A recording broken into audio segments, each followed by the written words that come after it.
নমস্কার, welcome to our YouTube channel study guide Bengali. আজকে আমরা ভারতের ভূগোল পরিচিতি সম্পর্কে আলোচনা করব। আমরা যে দেশে বাস করি সেই দেশের নাম হচ্ছে ভারত।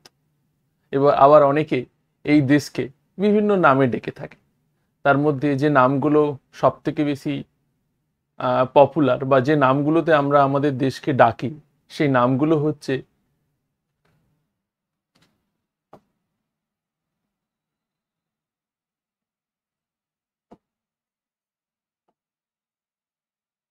ভারত,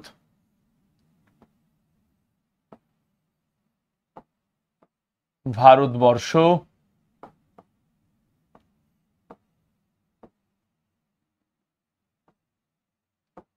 হিন্দুস্তান,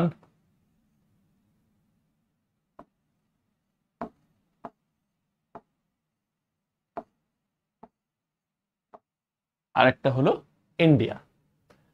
এই চারটা নাম এই চারটা নামে আমরা আমাদের দেশকে চিনি বা জানি। তবে সব থেকে যে নামটা বেশি ব্যবহার করা হয় সেই নামটা হচ্ছে কি ইন্ডিয়া, এবং গোটা বিশ্বের কাছে এই নামেই আমাদেরকে সবাই চেনে। আজকে আমরা জেনে নেব এই চারটে নামকরণ কিভাবে এলো এবং কাদের থেকে এই নামকরণটা এসছে। তা সব থেকে যদি পুরনো নাম দেখি, সেই পুরনো নাম হচ্ছে কি ভারত। ভারতবর্ষের যে পৌরাণিক কাহিনী রয়েছে সেই পৌরাণিক কাহিনীতে এই নামটা সবার প্রথম উঠে আসে। কিরকম? আমাদের দেশ আগে ভরত নামে একজন রাজা শাসন করত। সেই ভরত রাজা তার রাজত্ব যত দূর পর্যন্ত বিস্তৃত ছিল পুরো অংশটাকেই বলা হতো কি ভারত। তাহলে ভারতের সব থেকে পুরনো এবং পৌরাণিক যে নাম সেই নামটা কি ভারত। সেই নামটা কি করে এলো? পুরনো এক সময় ভরত নামে একজন রাজা শাসন করত। সেই ভরত রাজা তার পুরো এরিয়াটা, মানে যত এরিয়া জুড়ে সে শাসন করত, পুরো জায়গাটাকে বলা হতো কি ভারত। তাহলে সব থেকে পুরনো নাম কি পেলাম আমরা? ভারত। তাই এটা একটা কি নাম, কি থেকে এসছে? এটা একটা পৌরাণিক কাহিনী থেকে এই নামটা এসছে।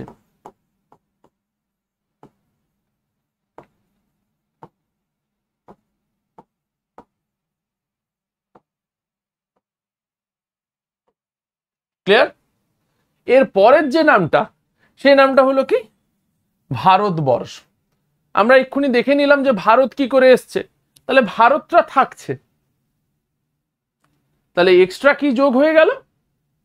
বর্ষ যোগ হলো। এই বর্ষ নামটা কি করে যোগ হলো সেটা একটু জেনে নিই। তা এখনকার সময় আমরা দেখছি যে মহাদেশ, 7টা মহাদেশের নাম আমরা সবাই জানি। সেই 7টা মহাদেশের মধ্যে আমরা যে মহাদেশে বাস করি সেই মহাদেশটার নাম হচ্ছে কি এশিয়া। আমরা যে মহাদেশে বাস করি সেই মহাদেশটার নাম কি এশিয়া। তা আগে এইরকম 7টা বড় মহাদ্বীপ ছিল। এখনকার সময় যেটাকে মহাদেশ বলি, সেরকম আগে কি ছিল? মহাদ্বীপ ছিল। কটা মহাদ্বীপ ছিল? 7টা।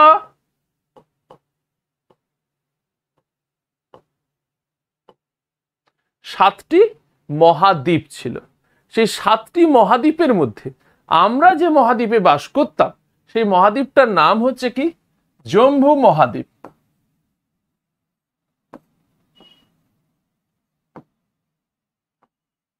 জম্বু মহাদ্বীপ। এই জম্বু মহাদ্বীপের অন্তর্গত তখন ছিল কি ভারতবর্ষ। যেমন এখন আমরা বলি কি মহাদেশের অন্তর্গত অংশগুলোকে দেশ বলি বা ভূখণ্ডগুলোকে দেশ বলি, তখন মহাদ্বীপের অন্তর্গতগুলোকে বলা হতো কি বর্ষ নামে ডাকা হতো। কি নামে ডাকা হতো? বর্ষ নামে।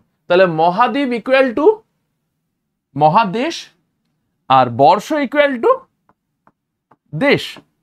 সেই সময় এই থেকে নামকরণ হয়ে গেল কি বর্ষ। তাহলে হলো কি ভারত নামটা তো ছিলই, বর্ষ নামটা এসছে কিভাবে?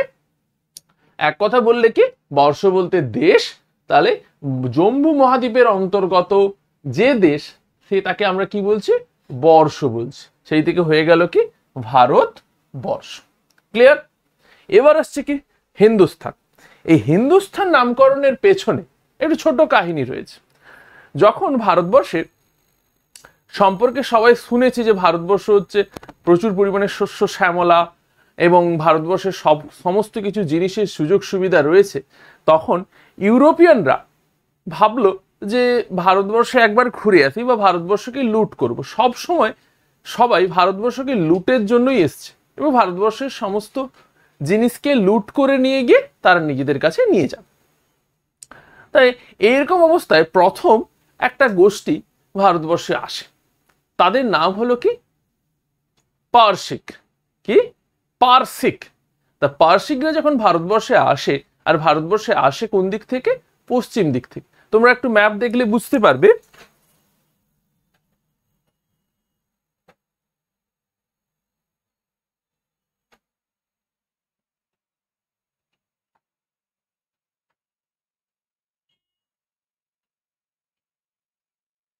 দেখো ভালো করে, আশা করি সবাই দেখতে পাচ্ছিস। এই যে আমাদের দেশ,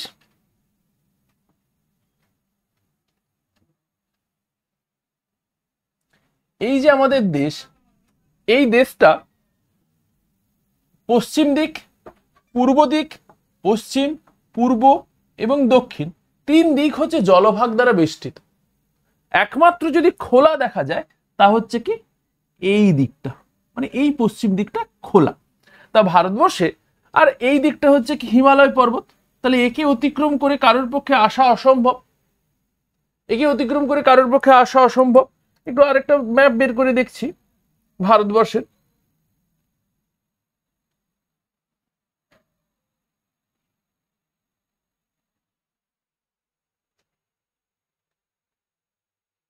ভারতবর্ষের এই ম্যাপটাতে দেখো, এই দেখো আরাবিয়ান সি,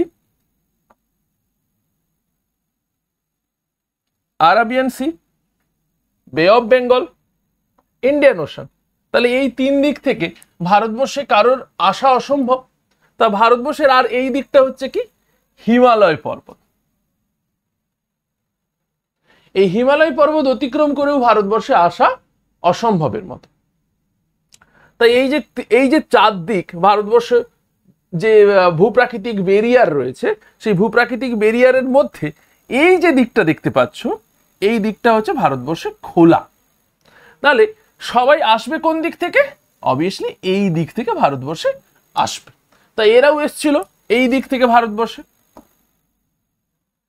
তা ভারতবর্ষে এরা যখন এলো, ভারতবর্ষে আসার সময় এরা এই জায়গাটা শুনেছে যে এই জায়গাটা একটা নদী আছে, সেই নদীর নাম হচ্ছে কি সিন্ধু। সেই নদীর নাম কি বললাম? সিন্ধু। এই সিন্ধু নদীর তীরে যখন তারা প্রথম এলো, সিন্ধু নদীর তীরে আসার সময় তারা সিন্ধুর জল খেলো। সিন্ধু খুব মিষ্টি জল। সিন্ধুর জল টল খেয়ে খাওয়ার পর সিন্ধুকে উচ্চারণের ভুলে বলছে হিন্দু। কি বলছে? সিন্ধুকে উচ্চারণের ফলে কি বললো? হিন্দু বললো। কিরকম করে বলছে? সিন্ধু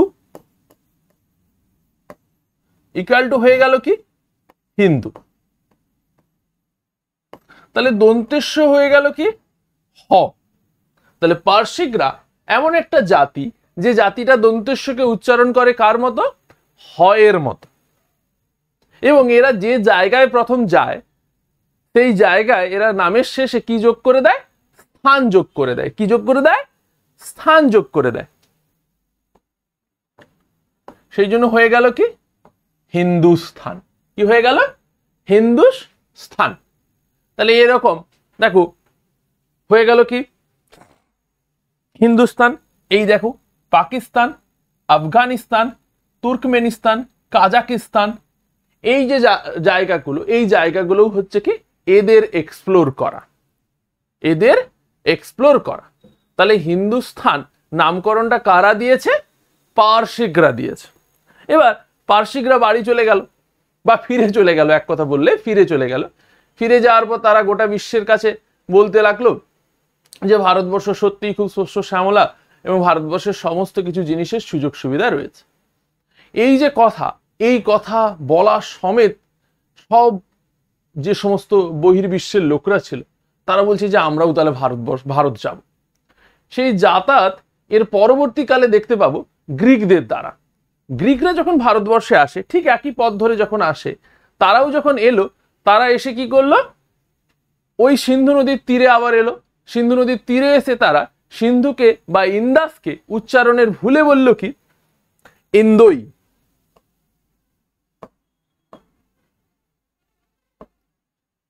তাহলে এরপরে এলো কারা, গ্রিকরা। প্রথম এসেছিল কারা, পার্সিকরা, তারপরে এলো কারা, গ্রিকরা।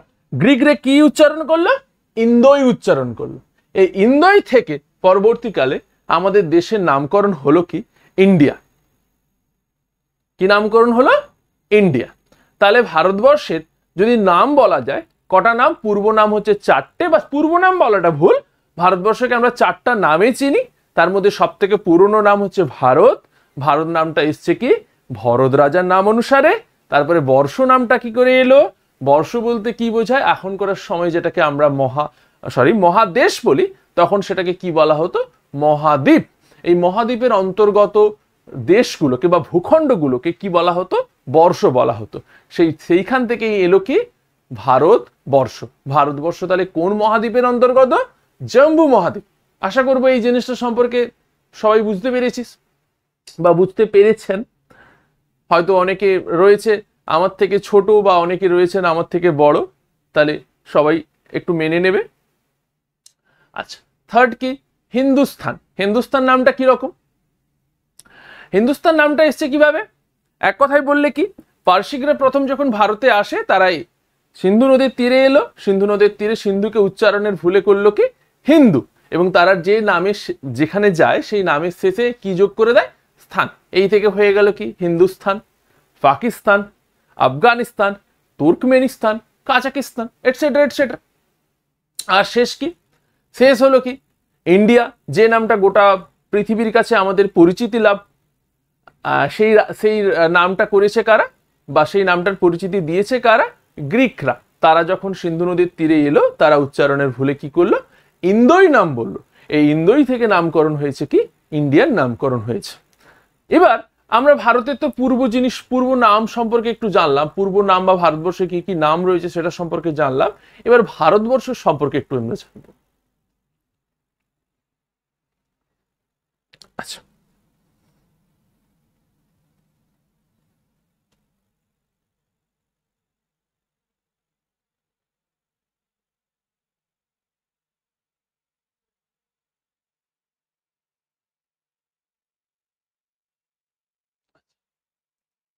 সবাই দেখতে পাচ্ছ এটা আমাদের দেশ। এই আমাদের দেশ অক্ষাংশ এবং দ্রাঘিমাংশ ভাবে একটা বিস্তার রয়েছে। এই অক্ষাংশ এবং দ্রাঘিমাংশগত দিক থেকে, বা অক্ষাংশ এবং দ্রাঘিমাংশ কি সেটা একটু আমাদের জানা দরকার। আচ্ছা, অক্ষাংশ দ্রাঘিমাংশ জানতে গেলে আমাকে আগে একটু জানতে হবে, একটু পুরোনোর দিকে যেতে হবে। কিরকম,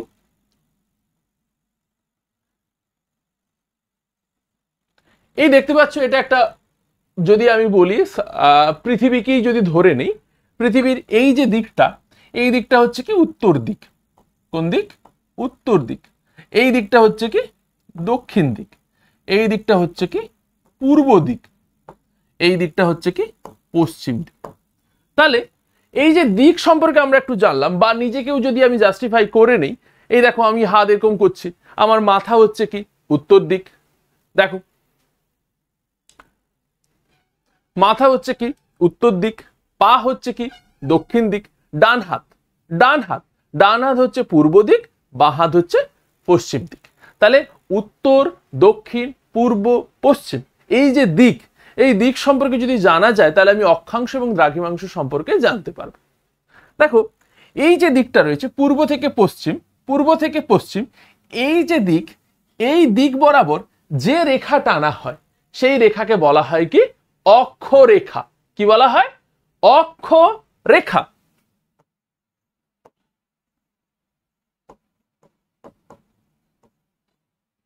এই রেখাগুলো হচ্ছে কি গোলাকার, এই রেখাগুলো কি গোলাকার। তাহলে পূর্ব থেকে পশ্চিমে যে রেখা টানা হচ্ছে সেই রেখাকে আমরা বলবো কি অক্ষরেখা। এই রেখাগুলো হচ্ছে কি গোলাকার। সারা পৃথিবীর ওপর ঠিক এইরকম ভাবে পূর্ব থেকে পশ্চিমে এক প্রকারের কাল্পনিক রেখা টানা হয়েছে।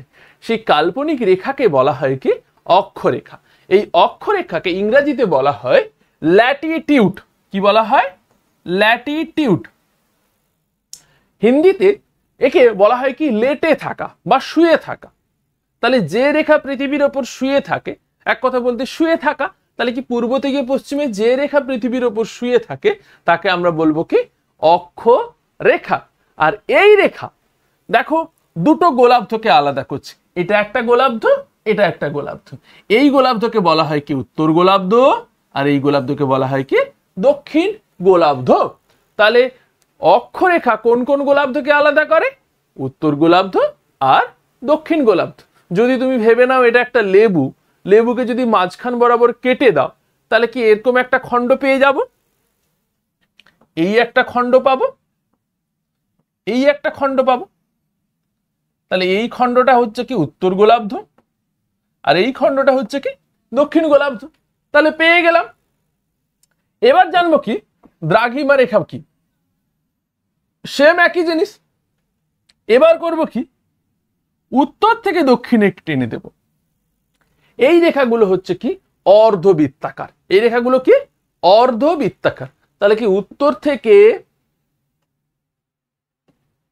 দক্ষিণে যে অর্ধবৃত্তাকার রেখা টানা হয় সেই রেখাকে আমরা বলবো কি দ্রাঘিমা রেখা। কি রেখা বলবো? দ্রাঘিমা রেখা। এই রেখাগুলো হচ্ছে কি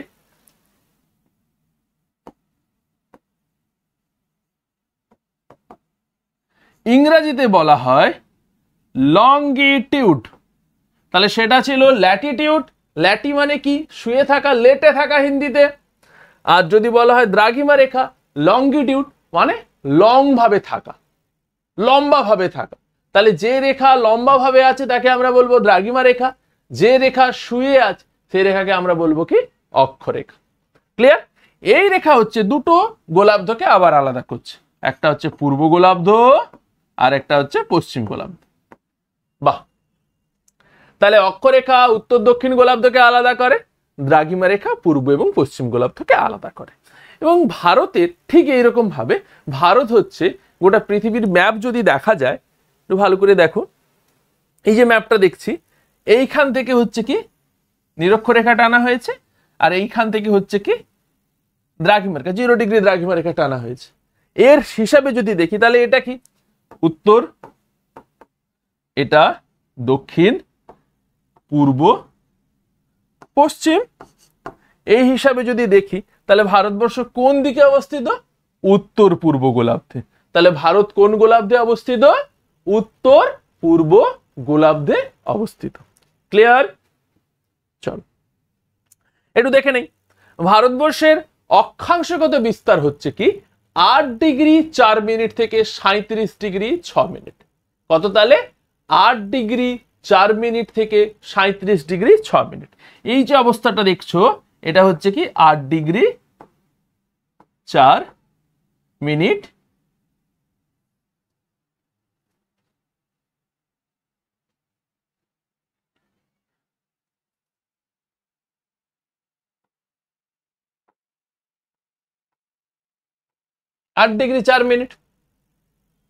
থেকে 35 ডিগ্রি 6 মিনিট হয়েছে। দুটোই উত্তর। N N. আর দ্রাঘিমাংশগত দিক থেকে দেখতে গেলে 68 degree 7 east, very good, east হবে, থেকে 97 ডিগ্রি 25 মিনিট ইস্ট। ক্লিয়ার? তাহলে অক্ষাংশগত দিক হলে কত? 8 ডিগ্রি 4 মিনিট উত্তর থেকে 37 ডিগ্রি 6 মিনিট। আর দ্রাঘিমাংশগত বিস্তার দেখতে গেলে 68 ডিগ্রি 7 থেকে 97 ডিগ্রি 25। আচ্ছা একটু দেখে নেই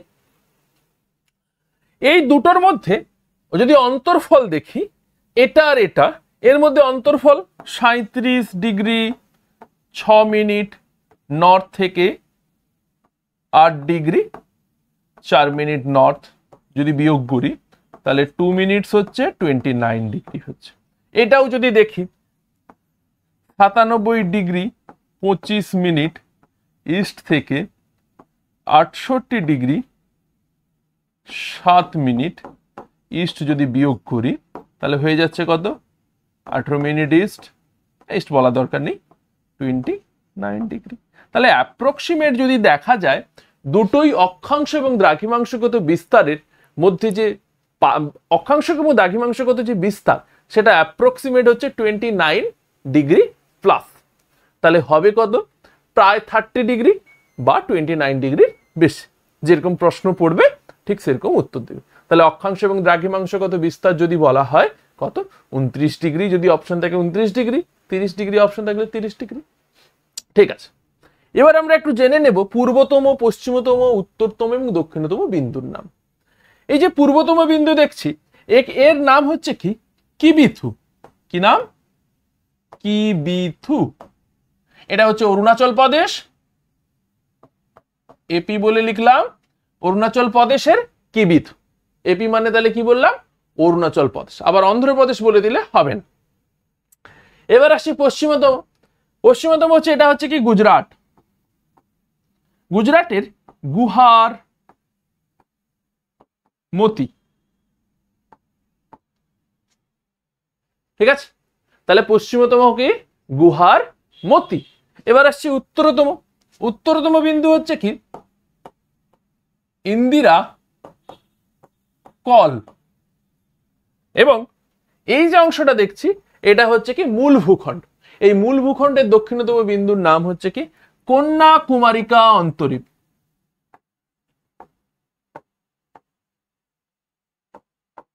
কন্যাকুমারিকা অন্তরীপ। আর যদি বলা হয় ভারতের দক্ষিণতম বিন্দু, যদি মূল ভূখণ্ড না বলে তাহলে হচ্ছে এই অংশটা কি হবে? ইন্দিরা পয়েন্ট। এর আগের নাম হচ্ছে পিগমেলিয়ান পয়েন্ট।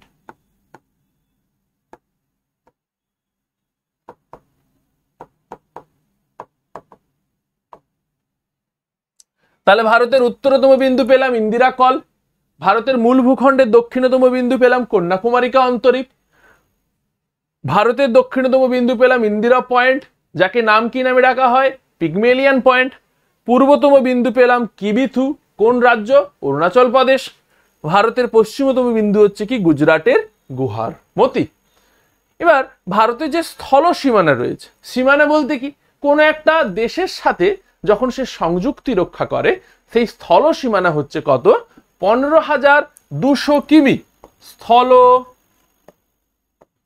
সীমানা। 15,200 কিমি। এবং ভারতবর্ষে যে দ্বীপ সমেত যে দৈর্ঘ্য, এই যে দ্বীপ দেখতে পেলে, দ্বীপ সমেত যে দৈর্ঘ্য, সেই দৈর্ঘ্য হচ্ছে কত? 7,516.6 কিমি। মনে থাকবে? ঠিক আছে, এবার এইখান থেকে আরেকটু জিনিস দেখে নাও। এই যে উত্তর এবং দক্ষিণ, এই দুটোর মধ্যে যে বিস্তার বা দূরত্ব, সেই দূরত্বটা কত? উত্তর থেকে দক্ষিণে বিস্তার হচ্ছে 3,214 কিমি। কত? 3,214 কিমি। তাহলে ভারতবর্ষের উত্তর থেকে দক্ষিণে বিস্তার কত পেলাম? 3,214 কিমি। এবার ভারতের পূর্ব থেকে পশ্চিম, পূর্ব থেকে পশ্চিম 2,933 কিমি। মনে রাখার জন্য তোমাকে এটা শর্ট একটা নোট বলে দিই। উত্তর থেকে দক্ষিণে তুমি ট্রেনে চাপলে, উত্তরে ট্রেনে চাপলে দক্ষিণে আসতে চাও, তোমার সময় লাগবে 32 ঘন্টা। ট্রেনটা যদি 100 কিলোমিটার বেগে যায়, বা বাস বা ট্রেনই বলি, ট্রেন যদি 100 কিলোমিটার বেগে যায় তাহলে তোমার 32 ঘন্টা সময় লাগবে। তাহলে এইটুকুই যদি মনে রেখে দিও তাহলে হয়ে যাবে কি? ভারতের উত্তর থেকে দক্ষিণে বিস্তার কত? 3,214 কিমি। এবং পূর্ব থেকে পশ্চিমেটা একটা মনে থেকে যাবে 2,933 কিমি। ভারতবর্ষে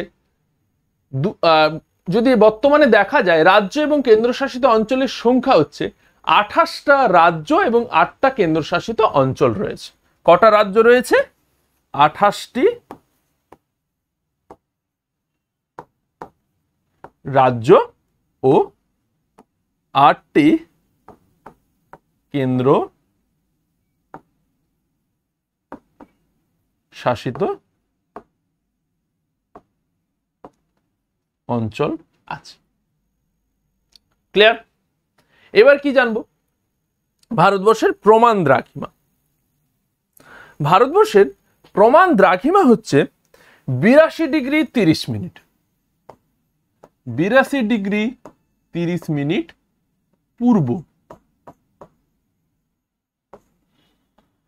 প্রমাণ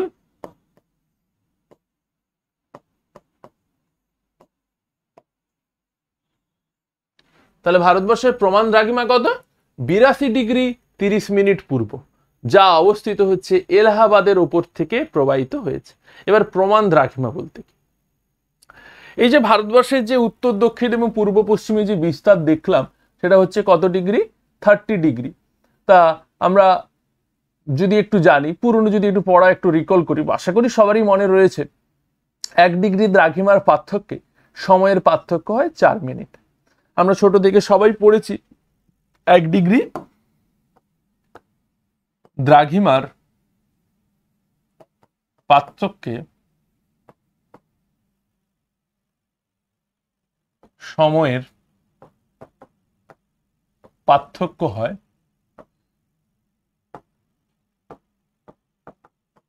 4 মিনিট।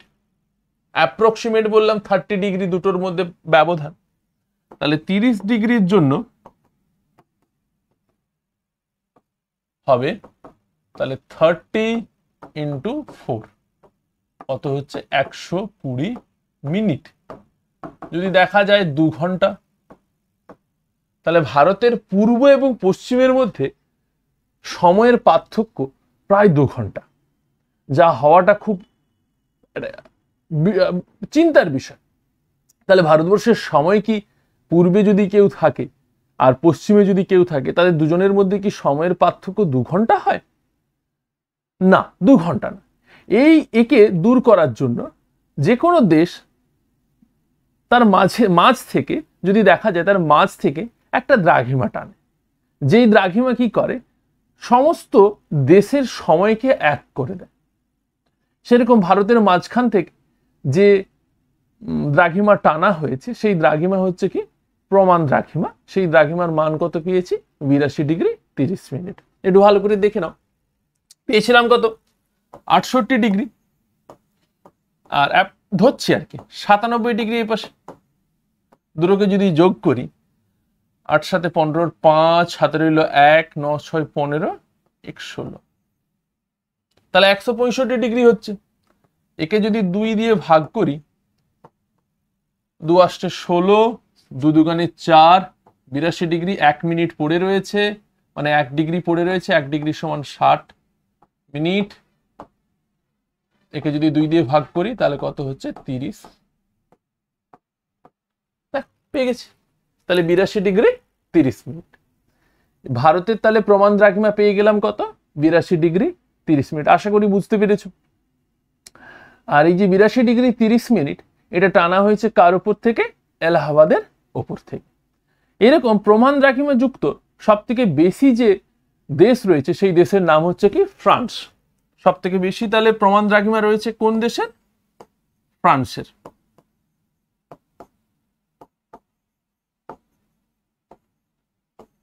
তারপরে রয়েছে কার? রাশিয়া। তাহলে ফার্স্ট হচ্ছে, সেকেন্ড হচ্ছে,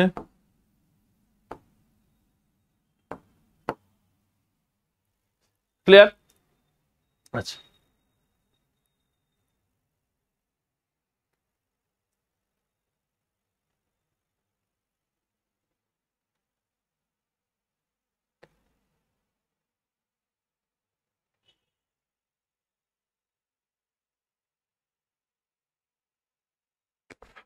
এবার আমরা ভারতের ও তার প্রতিবেশী দেশগুলো সম্পর্কে একটু জানব।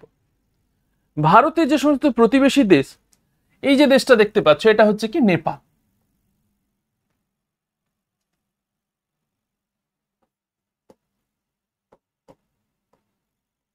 এটা হচ্ছে কি নেপাল।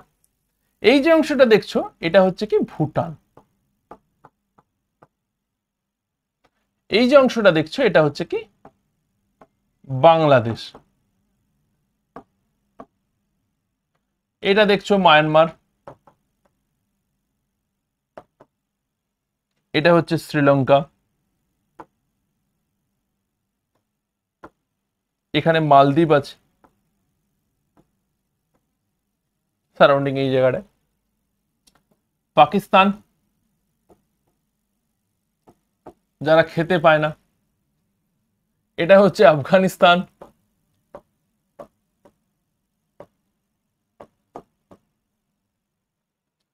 এই যে অংশটা দেখছো এটা হচ্ছে কি চীন। তা ভারতবর্ষের প্রতিবেশী দেশগুলো দেখলে যদি একটু দেখো, ভারতবর্ষের যে সমস্ত প্রতিবেশী দেশগুলো স্থলভাগের সাথে যুক্ত আছে তাদের সংখ্যা কি? 1, 2, 3, 4, 5, 6, 7। তাহলে ভারতের স্থলভাগের সাথে যুক্ত প্রতিবেশী দেশের সংখ্যা কটি? 7টি। তাহলে স্থলভাগের সাথে যুক্ত।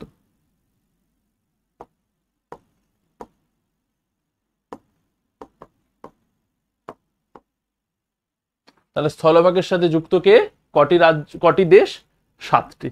দেখো জলভাগের সাথে শ্রীলঙ্কা আর মালদ্বীপ। তাহলে জলভাগ 2টি। কি কি পেলাম? শ্রীলঙ্কা পেলাম আর মালদ্বীপ।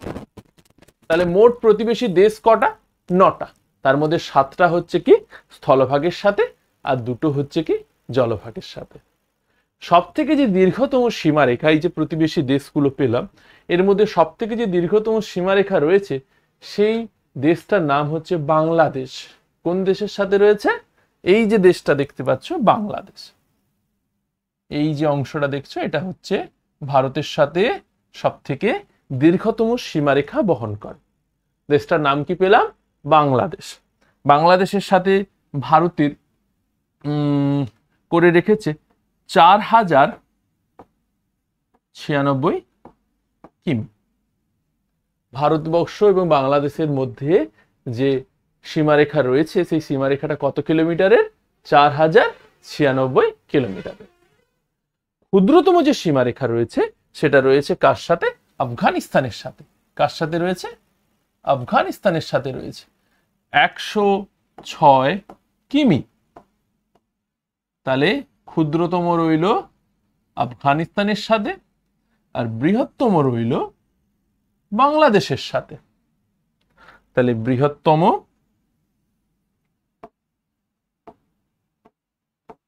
সীমারেখা আর ক্ষুদ্রতম সীমারেখা। ক্লিয়ার? এবার কি জানবো? ভারতবর্ষ আয়তনের দিক থেকে যদি সমস্ত বিশ্বের দেশগুলোর কথা বলি, ভারতবর্ষ আয়তনের দিক থেকে সপ্তম। আয়তনের দিক থেকে তাহলে কত? সপ্তম। কোন কোন দেশগুলো ভারতবর্ষের আগে রয়েছে? ফার্স্ট রয়েছে রাশিয়া, সেকেন্ড রয়েছে কানাডা, থার্ড রয়েছে চীন, ফোর্থ রয়েছে মার্কিন যুক্তরাষ্ট্র, ফিফথ রয়েছে ব্রাজিল, সিক্সথ রয়েছে অস্ট্রেলিয়া এবং তারপরে রয়েছে আমাদের দেশ ভারতবর্ষ। তাহলে ভারতবর্ষ আয়তনের দিক থেকে সপ্তম। প্রথম রয়েছে রাশিয়া, কানাডা, চীন, মার্কিন যুক্তরাষ্ট্র, ব্রাজিল, অস্ট্রেলিয়া, তারপরে রয়েছে আমাদের দেশ। ক্লিয়ার? ঠিক আছে। এবারে আমরা জানবো ভারতের সাথে বিভিন্ন দেশের সীমানা। বিভিন্ন সীমানা কি কি নামে পরিচিত?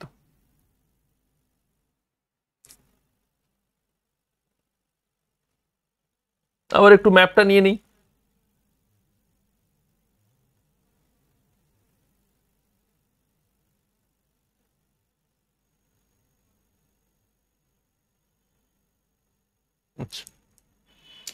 এই যে ভারতের সাথে যে ভারতের প্রতিবেশী দেশগুলো সম্পর্কে জানলাম, সেই প্রতিবেশী দেশগুলোর সাথে কি ধরনের সীমানা বহন করে আছে?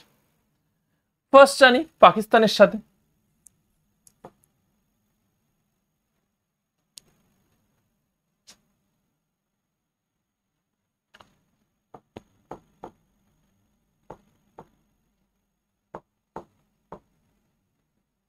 পাকিস্তানের সাথে যে সীমারেখা বহন করে আছে সেই সীমারেখাটার নাম হচ্ছে কি রেড ক্লিফ।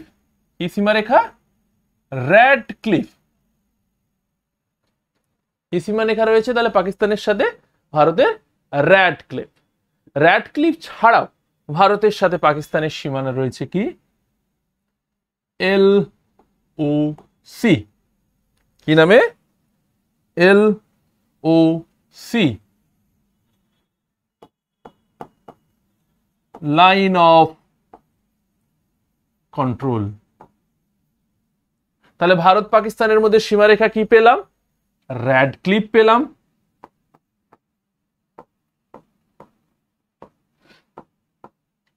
আর কি পেলাম? লাইন অফ কন্ট্রোল পেলাম। এছাড়াও ভারতবর্ষের সাথে পাকিস্তানের আরেকটা সীমানা রয়েছে, সেটা হচ্ছে কি 24 ডিগ্রি প্যারালাল, 24 ডিগ্রি প্যারালাল হচ্ছে এই অংশটা। ক্লিয়ার? তাহলে ভারতবর্ষের সাথে পাকিস্তানের সীমানা এলওসি, রেড ক্লিফ আর 24 ডিগ্রি প্যারালাল। এরপরে জানবো ভারত আর চীনের মধ্যে। ভারত আর চীনের মধ্যে যে সীমারেখা, সেই সীমারেখা হচ্ছে কি ম্যাকমোহন সীমারেখা। কি সীমারেখা? ম্যাকমোহন সীমারেখা। তাহলে চীন ম্যাকমোহন। এছাড়াও ভারতের সাথে চীনের যে সীমারেখা রয়েছে সেই সীমারেখা আরেকটা নাম হচ্ছে কি L A C. L A C,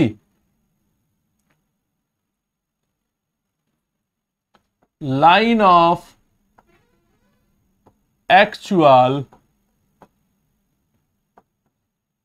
control. তাহলে কি কি পেলাম? ভারত আর চীনের মধ্যে এলএসি পেলাম আর ম্যাকমোহন পেলাম। তাহলে ভারত চীন হচ্ছে ম্যাকমোহন আর এলএসি, ভারত পাকিস্তান হচ্ছে Radcliffe, LOC and 24 degree parallel. এছাড়াও ভারত আর আফগানিস্তানের মধ্যে যে সীমানা রয়েছে সেই সীমানাকে বলা হয় কি ডুরান্ট লাইন। কি line? Durand line. Bharat Afghanistan.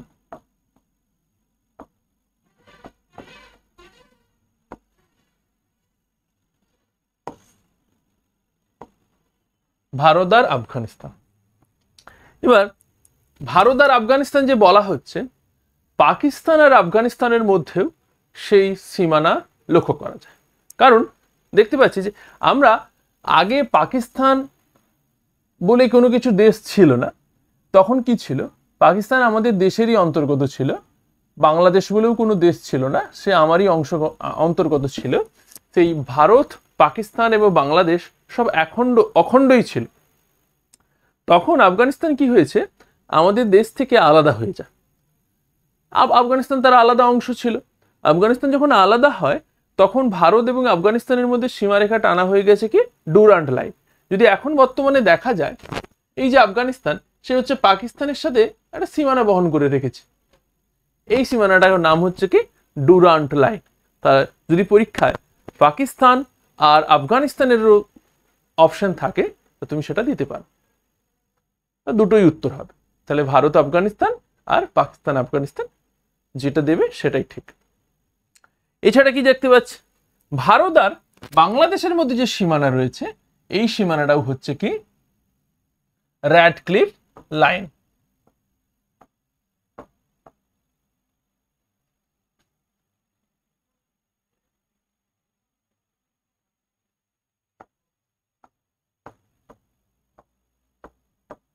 তাহলে ভারত বাংলাদেশ হচ্ছে কি রেড ক্লিফ। ভারত আর বাংলাদেশ র্যাড ক্লিফ। আচ্ছা, ভারত আর শ্রীলঙ্কা তা হচ্ছে কি পক প্রণালী। তাহলে ভারত ও শ্রীলঙ্কা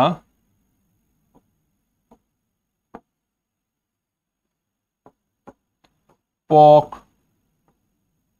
প্রণালী ও পক উপসাগর। ক্লিয়ার? তাহলে ভারত শ্রীলঙ্কা হচ্ছে কি পক প্রণালী এবং পক উপসাগর দ্বারা বিচ্ছিন্ন।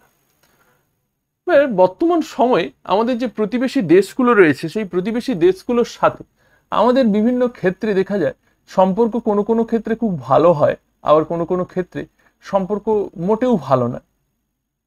এবং ভারতের সাথে যে প্রতিবেশী দেশগুলো রয়েছে সেই প্রতিবেশী দেশগুলোর মধ্যে বিভিন্ন বিবাদ দেখতে পাওয়া যায়।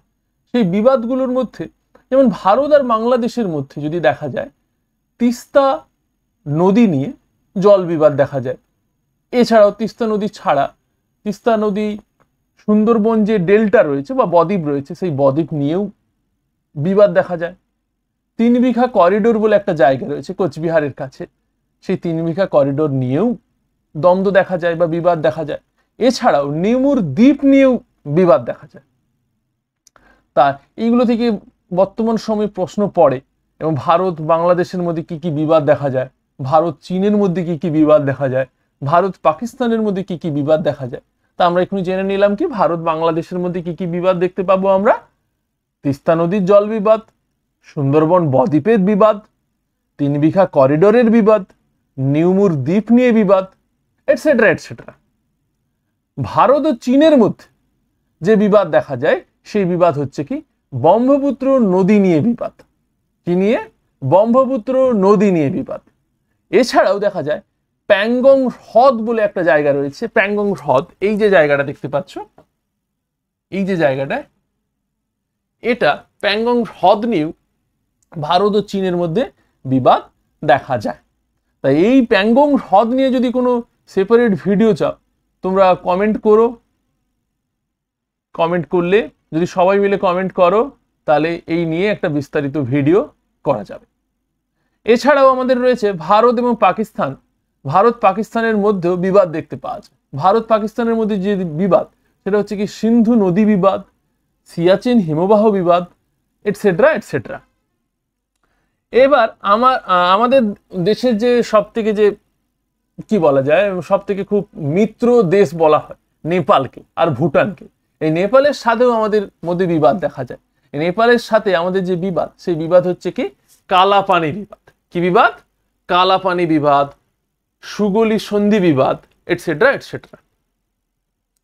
আচ্ছা, এবার আমরা জানবো এই যে বিভিন্ন প্রকার চ্যানেল রয়েছে, যে চ্যানেলগুলো বিভিন্ন অংশকে যে আলাদা করে তার মধ্যে যেমন হচ্ছে কি 8 ডিগ্রি চ্যানেল। সেই 8 ডিগ্রি চ্যানেল হচ্ছে মিনিকয় ও মালদ্বীপকে আলাদা করে। 8 ডিগ্রি চ্যানেল কাকে আলাদা করে? মিনিকয় আর মালদ্বীপকে আলাদা করে। 9 ডিগ্রি যে চ্যানেল সেই 9 ডিগ্রি চ্যানেল হচ্ছে কি মিনিকয় আর লাক্ষাদ্বীপকে আলাদা করে। মিনিকয় লাক্ষাদ্বীপকে আলাদা করে। 10 ডিগ্রি যে চ্যানেল সেই 10 ডিগ্রি চ্যানেল হচ্ছে আন্দামান ও নিকোবরকে আলাদা করে। ঠিক আছে, একটু লিখে দিচ্ছি, ভালো করে দেখো। তাহলে কি পেলাম? 8 ডিগ্রি। 8 ডিগ্রি কাকে কাকে করে? মিনিকয় আর মালদ্বীপ।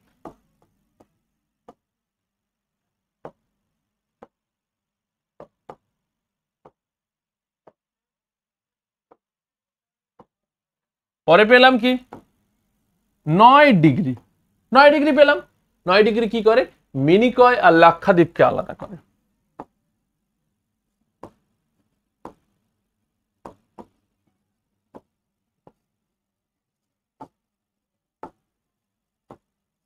পরে কি পেলাম? 10 ডিগ্রি। 10 ডিগ্রি কি করে? আন্দামান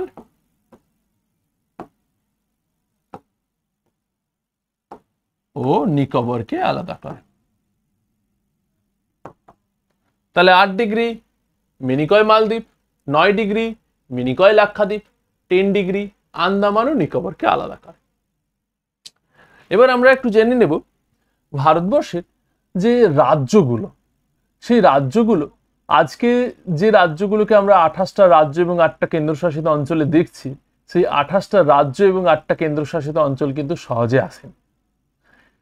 সহজে না আসার পেছনে যে ছিল তো নিশ্চয়ই সবাই তোমরা জানো, যে দেশীয় রাজ্য ছিল, পাকিস্তান নিজে আলাদা হওয়ার একটা পরিকল্পনা করছিল, তারপরে হচ্ছে বিভিন্ন ধরনের কারণ ছিল। একজন ব্যক্তি এখান থেকে উঠে আসে, তার নাম হচ্ছে সর্দার বল্লভভাই প্যাটেল। সেই সর্দার বল্লভভাই প্যাটেল কয়েক মাসের মধ্যে ভারতবর্ষ আজকের দিনে যে ম্যাপটা তোমরা দেখো, সেই ম্যাপ তৈরির পেছনে কিন্তু উনি পুরোপুরিভাবে অংশগ্রহণ করেছে। এই জন্য তাকে আয়রন ম্যান অফ ইন্ডিয়া নামে অভিহিত করা হয়। ভারতের লৌহ মানব, ভারতের লৌহ মানব রূপে তাকে তিনি পরিচিত, সর্দার বল্লভভাই প্যাটেল। তাই এই বিষয় নিয়ে আমরা না বলে ভারতের কি করে রাজ্যগুলো বা কত সালে কি হয়েছিল সেটা একটু জেনে নেই। 1947 সালে যখন 15ই আগস্ট ভারত স্বাধীনতা লাভ করে, সেই 47-এর 15ই আগস্টের সময় ভারতবর্ষে 9টা রাজ্যপাল শাসিত, 5টা চিফ কমিশনার শাসিত ও 550টিরও বেশি দেশীয় রাজ্য ছিল। এর পরবর্তীকালে দেখতে পাবো 1949-এ 28টা অঙ্গরাজ্য এবং একটা রাষ্ট্রক্ষেত্র তৈরি হয়ে যায়। সময় যত অতিবাহিত হয় তত রাজ্য এবং যে রাষ্ট্রক্ষেত্র বা যেটাকে কেন্দ্রশাসিত অঞ্চল বলছি, সেই অঞ্চলের পরিবর্তন হতে থাকে।